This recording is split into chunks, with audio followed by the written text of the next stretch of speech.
Aqui sobre a nossa escalada da superioridade, porque o autor de Hebreus ele tem esse desejo, né, de deixar aí de certa maneira, de um modo que não tenha dúvida que Jesus é esse cara, Jesus é o cara, né? Então o que acontece é o seguinte, ele é superior aqui no caso em eficácia e acesso, diferente dos sacrifícios que eram repetitivos, que apenas ali davam, né, uma amenizada no pecado das pessoas, relembravam na verdade, porque tinha que fazer sempre aquela coisa toda, né?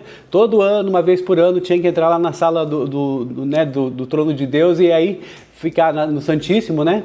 E fazer esse sacrifício. E Jesus, quando chega, Jesus é o sacrifício único e definitivo, aperfeiçoa para sempre toda essa questão aí de que no pecado não tem mais poder para aqueles que temem a Deus e que se submetem a Jesus. Então, você hoje não é mais uma pessoa, né, lutando para ser santa, né? Você é um santo lutando contra o pecado. Então, agora mudou a forma de vida para isso. E isso abre um novo e vivo caminho para a gente entrar com ousadia aí na presença de Deus. Então, nesse sentido, é importante que nós tenhamos essa compreensão. Por quê? Porque esse livro de Hebreus aqui, ele está demonstrando essa superioridade e pior, ele vai demonstrar agora que você não tem para onde correr. Então, se você depois vai perceber que nós vamos conversar um pouquinho, que se você negar esse caminho, que a gente chama de apostasia, né? Então eu estou aqui colocando isso para as pessoas que estão um pouquinho, digamos assim, indecisas, se esse é o caminho, se não é, eu vou dizer, olha, depois daqui não tem mais nada, é isso mesmo, Jesus é suficiente. O que não é suficiente é a lei. Né? Então o que acontece? Essa lei, toda aquela questão era uma lembrança, uma sombra, né, de que a gente poderia ter aquela dificuldade. Por quê? Porque a lei, ela esclarece, ela lembra para a gente do pecado. Como nós falamos, ela vai demonstrar para a gente quem nós somos. Né? Eu tenho, por exemplo, lá roubei ou furtei alguém. A lei está demonstrando ali que eu cometi um pecado. Então ela me lembra, mas ela não tem poder mais nenhum do que isso. Ela vai dar repreensão, segundo, né, o mundo dos homens, mas ela não vai dar aquilo que você precisa, que é o arrependimento, que você pode daí ter o seu pecado removido e assim por diante. Então, muitas pessoas que vão lá para o sistema prisional, depois, né, elas tentam retornar para a sociedade, algumas até desejam voltar porque realmente perderam ali toda a questão da vida delas e aí elas não têm mais aquele contato com o mundo. Mas aqui com Jesus, essa vitória contra o pecado, ela não escraviza, ela liberta. E aí você sabe que você pode vencer todas as dificuldades. Aqui a gente vai fazer uma vinculação aqui, porque o livro de Hebreus ele também faz vinculações com o Antigo Testamento, né, como nós já vimos. E aqui essa questão dessa obediência voluntária, que Jesus veio para fazer a vontade de Deus, oferecendo o seu próprio corpo, está lá no Salmo 40. Depois você pode ler aí para a gente economizar tempo aqui e saber o que precisa falar hoje, mas alguns assuntos mais importantes. Então, de qualquer maneira, o que acontece é o seguinte: esses sacerdotes, né, que ofereciam sacrifícios repetidos, isso na verdade foi substituído por Jesus, porque após oferecer um único sacrifício pelos pecados, ele mesmo se entregou por nós, ele se assentou à destra de Deus e está lá. Então o que acontece é que a nova aliança, ela é assim, com o sacrifício de Cristo, ela é justamente essa escrita da lei, mas onde? No papel? Não, no nosso coração, na mente dos crentes, e os pecados não são mais lembrados. Então,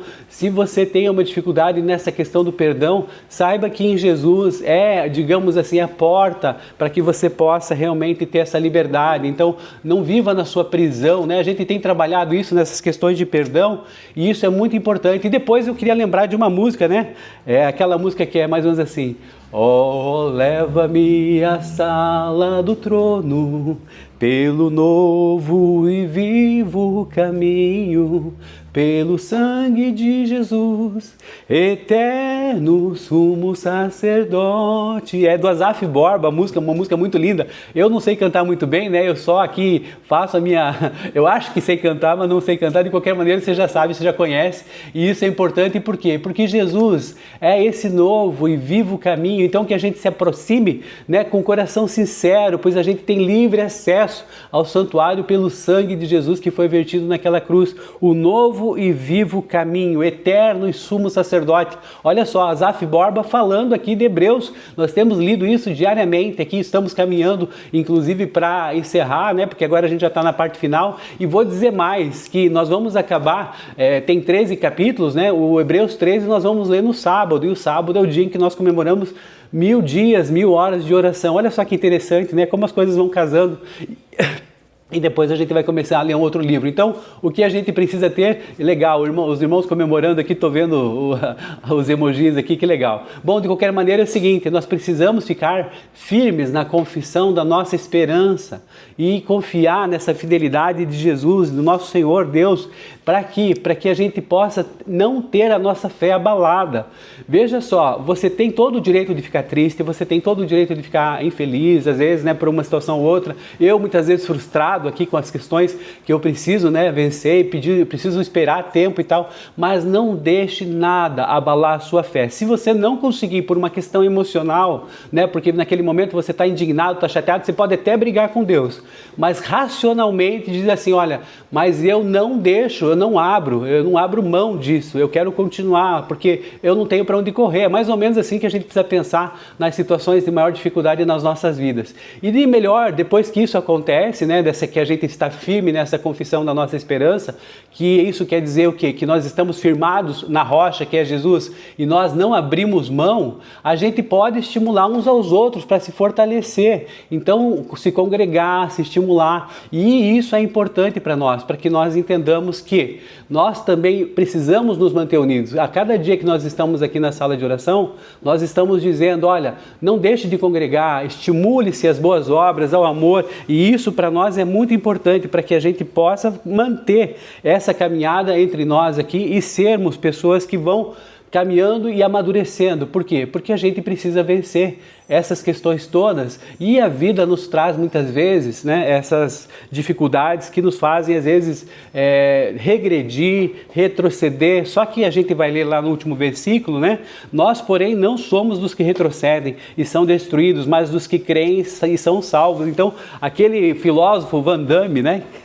Lá nos idos de 1986, o pessoal mais antigo aí, retroceder nunca, render-se jamais. É esse o lema, né? Ele tinha lá um filme de ação e tal, né? Sempre muito ali musculoso e tal. Exercite os seus músculos da fé, não deixe de congregar, não deixe de fortalecer espiritualmente e mesmo na dificuldade, não retroceda. Siga firme para esse alvo que é Jesus. Então, Jesus é esse sacrifício definitivo. Se alguém conhece a verdade e depois rejeita isso, ele está jogando a única solução existente para o pecado. Então, assim, você pode olhar em todas as demais religiões, né? Nós temos outras situações aqui, eu não quero trazer para não causar nenhum tipo de discriminação e tal, mas eu vou dizer uma coisa para vocês.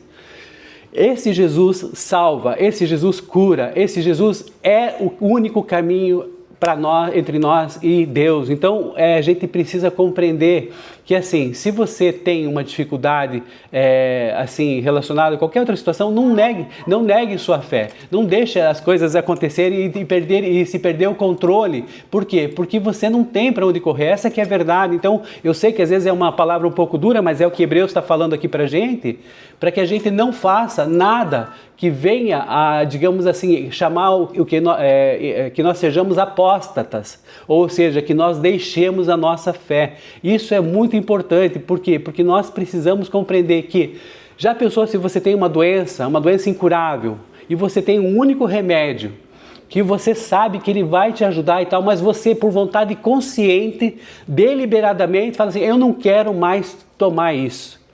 Você acha que vai acontecer o quê? Né? Você vai degringolar, você vai ali ter a sua vida encerrada, quer dizer, você vai ter a morte ali iminente. Por quê? Porque você está negando esse único remédio salvífico, essa única esperança que há para você. Então é mais ou menos isso que a gente pode transportar para as nossas vidas aqui e compreender essa questão prática, que nós não podemos deixar de lado a nossa fé. Isso é muito importante. Então eu não sei qual é o caminho, qual é o nível, né, de maturidade que você tem hoje em relação à questão cristã, em relação a tudo isso que a gente está conversando. Nós já fizemos vários estudos aqui, diários inclusive, já de um bom tempo, Desde novembro nós estamos fazendo isso e cada dia a gente vai aprendendo mais. E vale a pena deixar esse Jesus, que é o único, né, Salvador que nós temos aqui, o único e suficiente Salvador.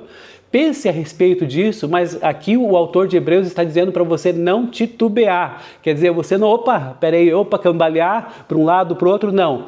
Eu aceito Jesus como meu suficiente Senhor e Salvador, e estou com Ele e não abro. Zé fini, fechou. É isso, então nós precisamos tomar esse tipo de decisão. Quero conclamar você, se você não fez isso ainda, que você hoje, né, depois que a gente sair aqui do tempo da sala de oração, que você esteja aí em contato com Deus e tome a sua decisão. Eu ficaria muito feliz se essa decisão fosse positiva, se essa decisão fosse por Jesus e você depois tivesse força e coragem para nos dizer que foi isso mesmo. Do contrário, nós também entendemos você, continuamos amando você também, mas nós ficamos com o coração triste porque a gente esperaria um sim, porque nós todos aqui, se você olhar para cada telinha aqui, aquelas que estão aqui com a imagem aberta e aquelas que não estão, tem uma história de vida envolvida, tem experiências aqui maravilhosas com Deus. A vida não é fácil, realmente não é fácil. Nós não estamos falando aqui de história da carochinha, nós estamos falando da Bíblia. A Bíblia nos trata como seres como nós somos exatamente, mas ela também dá a esperança, ela dá o remédio que vai salvar-nos de todas essas questões, das amarras da morte, das amarras do pecado e de tudo aquilo que aflige a sua alma, em nome de Jesus. Amém, irmãos? Então é isso.